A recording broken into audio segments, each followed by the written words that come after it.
నమస్తే, నేను దేవులపల్లి అమర్. రఘురామకృష్ణరాజు నిన్న ఒక విషాద ప్రకటన చేసినాడు. విషాద ప్రకటన అని ఎందుకంటున్నా అంటే, తాత్కాలికంగా నేను ఓడిపోయినాను, జగన్మోహన్ రెడ్డి నా మీద విజయం సాధించినాడు అని. ఎక్కడో తంతే పళ్ళు రాలన్నట్టు భారతీయ జనతా పార్టీయో, తెలుగుదేశం, జనసేన, ఈ మూడు పార్టీల్లో ఏదో ఒక పార్టీ ఆయనకు నర్సాపూర్ నుంచి లోక్సభకు పోటీ చేయడానికి టికెట్ ఇవ్వకపోతే జగన్మోహన్ రెడ్డి గెలిచినట్టు ఎట్లా అవుతుంది అది?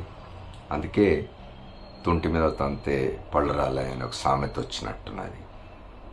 ఆయన గత 4 సంవత్సరాలుగా 2019లో లోక్సభకు వైఎస్ఆర్ కాంగ్రెస్ పార్టీ తరఫున ఎన్నికైన తర్వాత 6-7 మాసాలు 8 మాసాలు సంవత్సరం లోపే ఆయన వైఎస్ఆర్ కాంగ్రెస్ పార్టీతోటి ముఖ్యమంత్రి జగన్మోహన్ రెడ్డి గారితో విభేదించి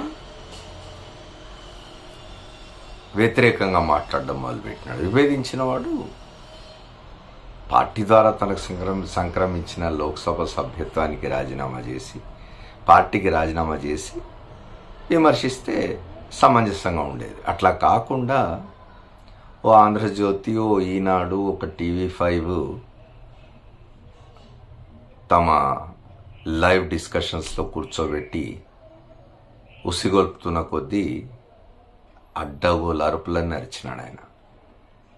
మా పార్టీ, నేను వైఎస్ఆర్సీపీ ఎంపీని అని చెప్తూ వైఎస్ఆర్సీపీని, దాని నాయకుడిని, ముఖ్యమంత్రిని అడ్డగోలుగా విమర్శించడం అనేది చూసినాం మనం. ఇక ఆయనని ఎంత రెచ్చగొట్టారంటే హద్దు పద్దు లేకుండా మాట్లాడినాడు ఈ 4 సంవత్సరాలు. ఆయన ఏమనుకున్నాడంటే, ఆయన జగన్మోహన్ రెడ్డిని, వైఎస్ఆర్ కాంగ్రెస్ పార్టీని విమర్శించిన తీరుకి భారతీయ జనతా పార్టీయో, చంద్రబాబు నాయుడు సంతోషించి తనకు అక్కడి నుంచి మళ్ళీ టికెట్ ఇస్తారనుకున్నాడు. ఇటీవలే తాడేపల్లిగూడెంలో, అప్పటికి ఇంకా బీజేపీ చేరలేదు కూటమిలో, తెలుగుదేశం జనసేన నిర్వహించిన ఒక బహిరంగ సభలో వేదిక మీద కూడా ఆయన మాట్లాడుతూ, రఘురామకృష్ణరాజు, ఈ 3 పార్టీల్లో ఏదో ఒక పార్టీ తరఫున నేనే అభ్యర్థిని కాబోతున్నాను నరసాపూర్ లోక్సభకి అని ప్రకటించుకున్నాడు. ఆ ప్రకటన ఆయన చేస్తున్న సమయంలో వేదిక మీద కూర్చోన్న చంద్రబాబు నాయుడు కానీ, పవన్ కళ్యాణ్ కానీ పెద్దగా ఎక్స్ప్రెషన్స్ ఏం లేవు వాళ్ళు. బహుశా మనసులో నవ్వుకుని ఉంటారు. నేను వాడుకుంటున్నావు, ఎప్పట్లాగే ఎందరినూ వాడుకున్నట్టు నేను కూడా వాడుకుంటున్నావు అని మనసులో నవ్వుకుని ఉంటారు. అదే జరిగింది.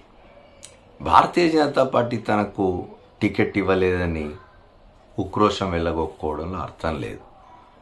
రఘురామకృష్ణరాజు పార్టీ సభ్యుడు కాదు, ప్రాథమిక సభ్యత్వం అయినా తీసుకోలేదు.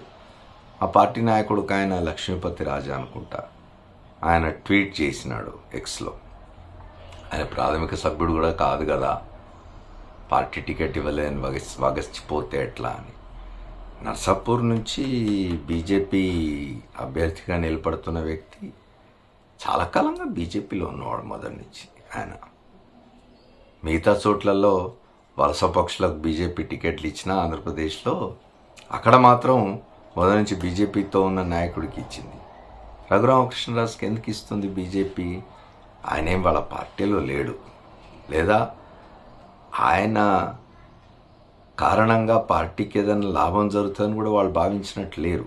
ఎంతసేపు ఆయన చెప్పుకున్నాడు, నరేంద్ర మోదీకి నేను చాలా దగ్గర, అమిత్ షాకి నేను చాలా దగ్గర, సంగతి చూస్తాను ఒక్కొక్కళ్ళదని మాట్లాడినాడు. కానీ ఎందుకంటే లోక్సభ సభ్యత్వం రద్దు చేయండి అతనిది అని వైఎస్ఆర్సీపీ అడిగితే జరగలేదు కాబట్టి, నరేంద్ర మోదీ, అమిత్ షా నేనంటే చాలా ప్రేమగా ఉన్నారు, అభిమానంగా ఉన్నారని ఆయన తనకు తాను అనుకున్నట్టున్నాడు. కానీ అట్లా ఉండవు రాజకీయాలు.